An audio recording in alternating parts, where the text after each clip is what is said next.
Hello, it's Rebecca, Paul, and Patricia Bow here, and this is our monument, and it's a memorial to the movement for LGBTQ plus rights.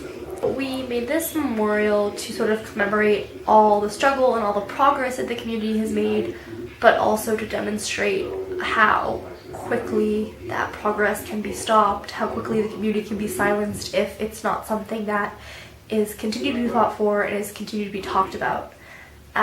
It's important to us specifically because we're involved in the community and the movement, but we also thought it was important to build because there are events that happen, there are protests, there are riots, but there's no lasting memory of them after they've happened, and we want people to remember how far the community's come.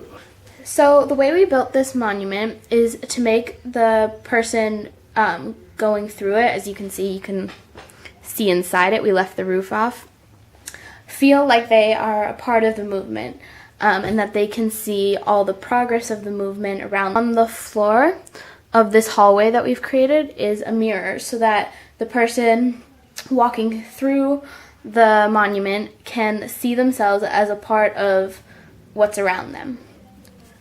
The intended audience for this piece is people who sort of feel like the queer community is making progress on their own, and there are other people who are going to take care of the movement and who are going out there and getting things done, and so they feel like their voice doesn't also need to be heard, and we sort of want them to see that their silence contributes to the silencing of the community and that this is everyone's issue, this is something that everyone needs to be involved with.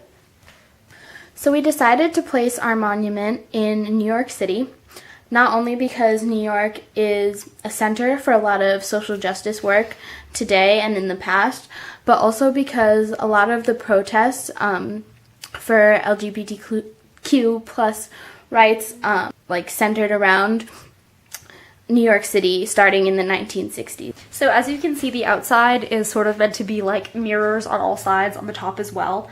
And we did that to sort of symbolize that these protests are events that hugely impact the city, that change the environment, that make a big noise in the city.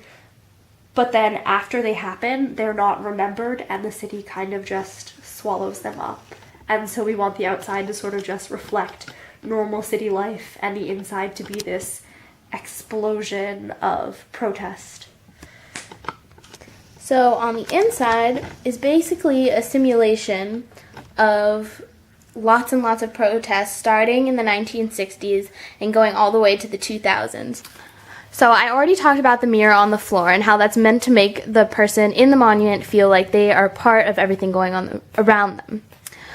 The sides of the monument are screens, and they show video footage of protests from different decades. So it's on both sides.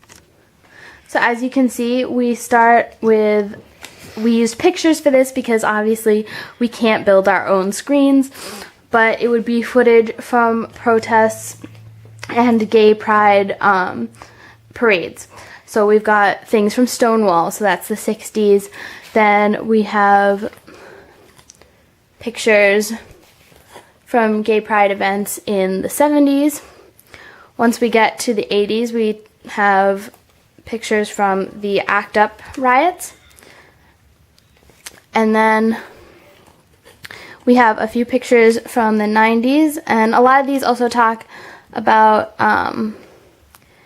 AIDS issues and the government not providing care for those with AIDS.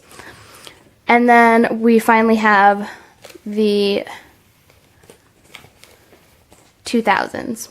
And a lot of those are about gay marriage and don't ask, don't tell, and address issues like that. So as you walk through the entire monument, as we've shown you before, you sort of feel like you are part of these protests, you feel like you're part of the movement, you feel like you're walking with these crowds, and then the final room is this black void. And when you enter into the void, it's completely black on all of the walls, the floor, the ceiling. And that is meant to symbolize silence and sort of a contrast to like all the noise of the protests that you just experienced, and just like this overwhelming sense of silence and quiet. And then slowly, quotations about the importance of not being silent and about speaking up would start to appear on the 3 walls.